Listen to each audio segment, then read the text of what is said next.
So my favorite band released a new album the other day, and I've enjoyed it so much that I figured I would make it my very first review here on YouTube, and that is Afterman Descension by Coheed and Cambria.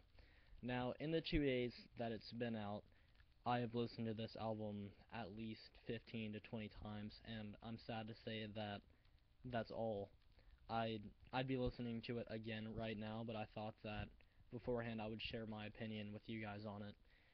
This album is the counterpart to their last effort, which was Afterman Ascension, and which was released in October. And this album takes many, many steps above Ascension, and I'll talk more on that later. But to end my blabbering and getting on with the actual review, I will start with the first song, and that is Predalethal. Excuse me if I butchered how to pronounce that, but this song is a great opener to it. It's very massive, and that's something that is actually kind of a trademark with Coheed's albums, to where the first song is usually an intro. They're usually more musical passages that will occasionally have dialogue or something in them. Usually, it's just the music, but this was a very great opener to the album, and as always, it set the mood for it instantly, and it dove right into Century the Defiant. Now, I'm sure a lot of people that like or love Coheed, such as myself, have heard the acoustic rendition of Century the Defiant, which was released about a year ago, and what it was it was just a video of Claudio playing on his acoustic guitar, and when I heard that song, it was just, I became very excited. I thought it was going to be on Ascension, and it wasn't, so I was slightly disappointed, but after learning more about the story and seeing how well it fits, I understand why it's on Descension, and that is pretty much Cyrus Amory's message that I'm still alive, I'm gonna get out of here. But this album is incredibly heavy. I love the feel to it, and that it's the studio version of it I thought was even better than the acoustic. I love both, but I thought that the studio was absolutely mind-blowing. And it also leads way right into the next track, which was released as a single, and that is The Hard Sell. The Hard Sell is also a very heavy track, and this song takes kind of a different feel for Coheed, harkening back more towards some of their earlier stuff, I'd say. More of the heavier, not the earliest, I'd say this song could probably fit well on Good Apollo I'm Burning Star 4 Volume 1, or Volume 2, possibly, but I'd feel it'd work better on Volume 1. This song is incredibly catchy. I love the guitar riffs. I love pretty much everything about it. The lyrics are awesome. The vocals are just everything about this song makes me feel like I'm getting rapidly punched to the face, and I absolutely adore it. The next song completely shifts gears, and that is Number City.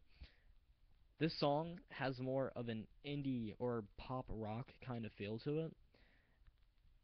It's more alternative-esque, but nonetheless, I felt it was a very good song. It was unexpected, but after hearing Ascension, I knew that they now like to kind of shift and transition between really heavy and then going directly into something that's a lot softer, which isn't a bad thing at all. It's just kind of a segue into what comes next. But this song, it was more alternative, kind of, I'd say. I don't really know how to describe it. It's not... My apologies. It's just, it's different for Coheed. Still a great song. I really like it. It's very, very catchy.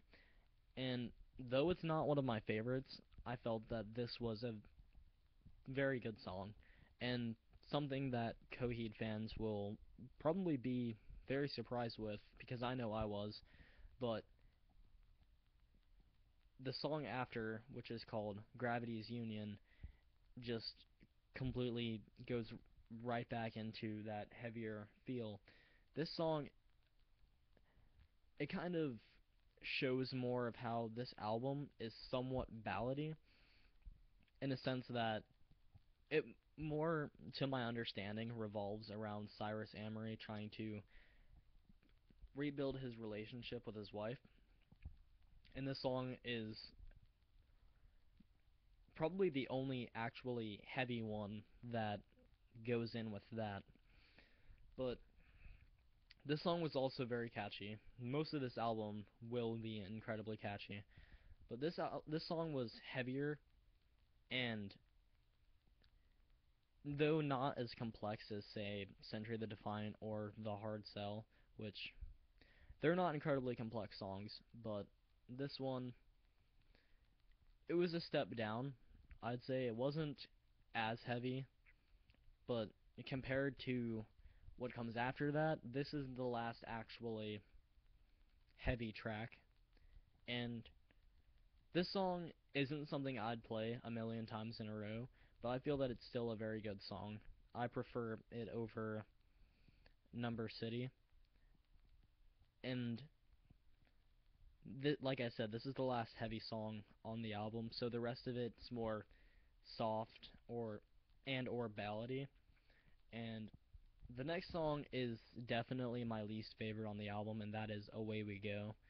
This song didn't capture me that much at all. I feel that in its own right, it's a good song, and if it plays, I'm not gonna be like, oh, this sucks, I'm gonna change it. I'd still listen to it, but it's not something that if I say I want to listen to Coheed right now, I think I'm gonna put on Away We Go. No, that's not gonna happen.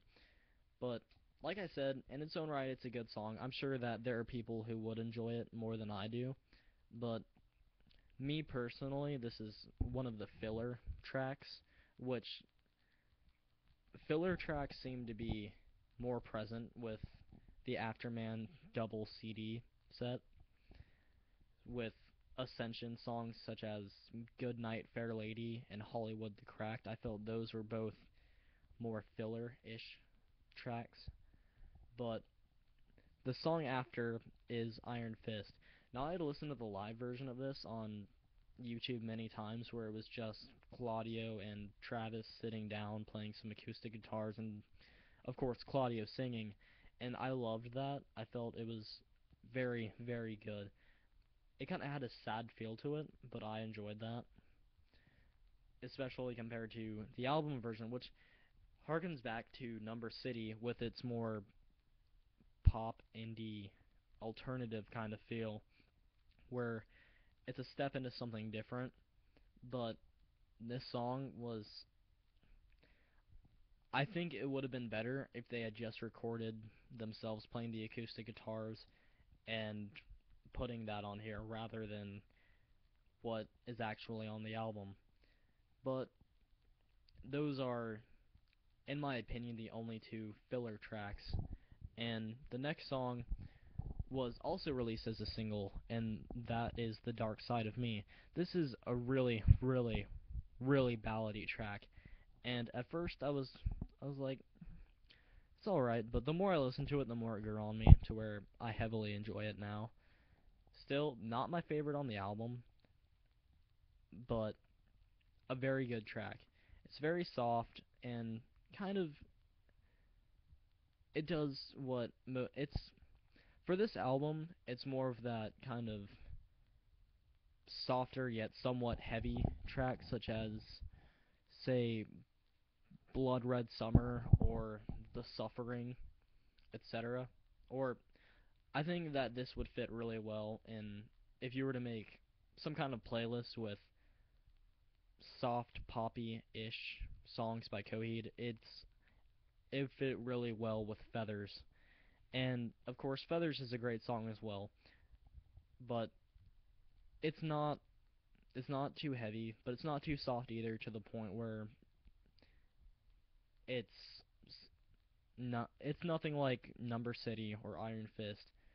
It's just in its own right different and soft and somewhat heavy. But enough of me being confusing and not making any sense. I will give my opinion on the very last song in this album, and that is Two's my favorite one. This song blew me away. It was it kind of had a jazzy feel to it. It was very smooth, and overall, I felt it was a great closer to the album. And for that, I'm really happy with how this whole package turned out to be, because this song, it's another step in a different direction for Coheed, but it's probably the catchiest song on this album. It's the kind of thing where you love it or you hate it, you want to sing along to it. I don't know. There's a lot of people like that, but it's a very catchy song. And sorry, my computer screen went dark, but it's a excuse me, a great closer to the album, like I said.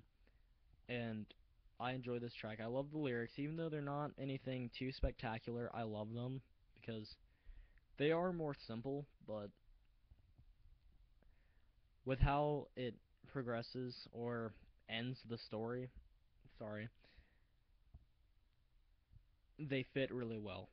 And for that, I love this track, and I love this album in general.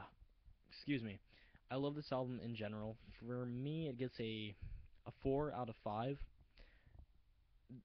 Songs such as Iron Fist and Away We Go, with their, I want to say, just lack of importance to the album. There are other songs that help progress the story, and that, in their own right, they're both good songs, but they hinder this album from being perfect. And my biggest complaint about it was a complaint that I had with Afterman Ascension, which is the fact that it is too short. Now, I understand it's a two-part album. They're both going to be like 40 minutes. But to me, then why wasn't it just released as one album? I guess that didn't make a whole lot of sense to me, because you take In Keeping Secrets or Good Apollo Volume 1, they go up to at least an hour. They could have taken away some of the filler songs, such as on Ascension, I'd say. They could have taken away maybe Hollywood the Cracked, and I'd say Good Night, Fair Lady, because though it is a good song, I don't think it's one of their best by any means. And of course, if they had taken away Away We Go and just made it to where this would fit to up to 80 minutes so they could get it on one disc, I think that would have been a lot better. Also, this isn't a rant, well, this isn't a complaint about the album itself, but I hate the way the case is. Yes, I am holding a Guitar Hero microphone to my face because I don't have a microphone on my computer. But I hate the way the case is. I understand it's like cheaper to make and whatnot, but it's like paper, cardboard kind of stuff, and I don't like that. Especially the fact that, okay, here,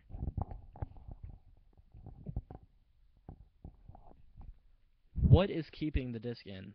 It just looks like some big mound of dried glue or something, and that, when I first took the disc out, I thought I was gonna end up snapping the disc in half because of how hard it was. I like the jewel cases. This and Ascension are the only ones that aren't in a jewel case. Well, No World for Tomorrow is somewhat like this, but it has a separate disc with it, so to me that made sense. And it didn't. This seems like it could get damaged very easily, and I don't like that very much. But that's not a complaint about the album itself. It's just a personal pet peeve, I suppose. But this album, it definitely tops Afterman Ascension. It's a lot heavier. It didn't feel so much like Afterman Ascension. To me felt like it was more rushed. I don't know. If anybody really cared that much about hearing me talk about it, I suppose possibly I'll do a review on it, but I highly doubt anybody's going to see this review anyway, so. But I will close this out now. If you like the review, tell me if you like the album. Tell me if you hated this review. Tell me if you hated the album. Tell me anything. Any opinions are good. Just let me know what you think. And goodbye.